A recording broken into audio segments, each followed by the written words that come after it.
আজ সুপ্রিম কোর্টে এসআইআর মামলা। বিহারে ভোটার তালিকায় বিশেষ সংশোধন মামলা রয়েছে। বিচারপতি জয়মাল্য বাগচি ও বিচারপতি সুধাংশু ধুলিয়ার বেঞ্চে শুনানি রয়েছে আজ। ভোটারদের চিহ্নিত করতে এপিক কার্ড এবং রেশন কার্ডকে বিবেচনা করবে শীর্ষ আদালত। আর ইতিমধ্যেই হলফনামা দিয়ে আপত্তিকর কথা জানায় নির্বাচন কমিশন।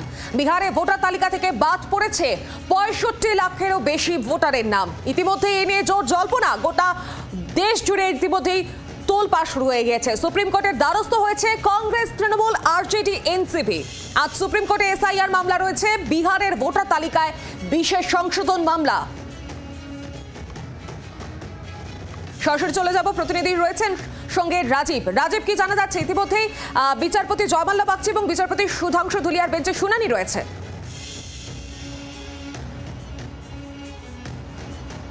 একেবারেই দেখো, আজকে শুনানি রয়েছে এবং এই শুনানি একেবারে বলা যেতে পারে হাই ভোল্টেজ শুনানি। তার কারণ বিহারে ইতিমধ্যেই 65,20,000 ভোটারের নাম বাদ দিয়েছে নির্বাচন কমিশন তাদের এই এসআইআর বা বিশেষ নির্বাচনী যে ভোটার তালিকা তা সংশোধনীর প্রক্রিয়ার মাধ্যমে।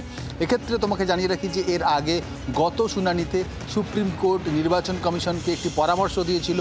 পরামর্শ ছিল আধার কার্ড, ভোটার কার্ড এবং রেশন কার্ডকে যাতে মান্যতা দেওয়া হয় বা স্বীকৃতি দেওয়া হয়। এক্ষেত্রে নির্বাচন কমিশন তারা হলফনামা দিয়ে আদালতে জানিয়েছে যে তারা এই কার্ডগুলিকে মান্যতা দিতে পারছেন না। এক্ষেত্রে 65 লক্ষের বেশি, প্রায় 65,20,000 ভোটারের নাম বাদ পড়েছে। নির্বাচন কমিশন নিজে বিজ্ঞপ্তি দিয়ে সে কথা জানিয়েছে। আর এই আবহে আজকে এই মামলার শুনানি বিচারপতি জয়মাল্য বাগচি এবং বিচারপতি সুধাংশু ধুলিয়ার বেঞ্চে এই মামলার শুনানি হবে। যেমনটা তুমি বললে, কংগ্রেস, তৃণমূল কংগ্রেস, আরজেডি, এনসিপি সহ একাধিক রাজনৈতিক দলের পক্ষ থেকে এই মামলা করা হয়েছে। তাদের নেতারা এই মামলা করেছেন এবং বেশ কয়েকটি এনজিও রয়েছে, তারাও এই মামলা করেছেন। এবং এক্ষেত্রে যে অভিযোগ উঠছে সে অভিযোগ অত্যন্ত মারাত্মক। এক্ষেত্রে যারা বুথ লেভেল অফিসার, আপাতত ধন্যবাদ রাজীব। একেবারে গ্রাউন্ড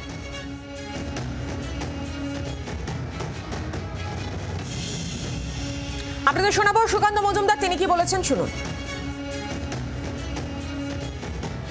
তৃণমূল কংগ্রেস এবং মুখ্যমন্ত্রী মিথ্যে কথা বলেন।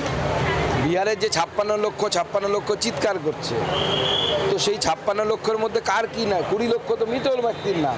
তো মৃত ব্যক্তির নাম কি ভোটার লিস্টে থাকবে আর তৃণমূল ছাপ্পা মারবে? মামার বাড়ি নাকি?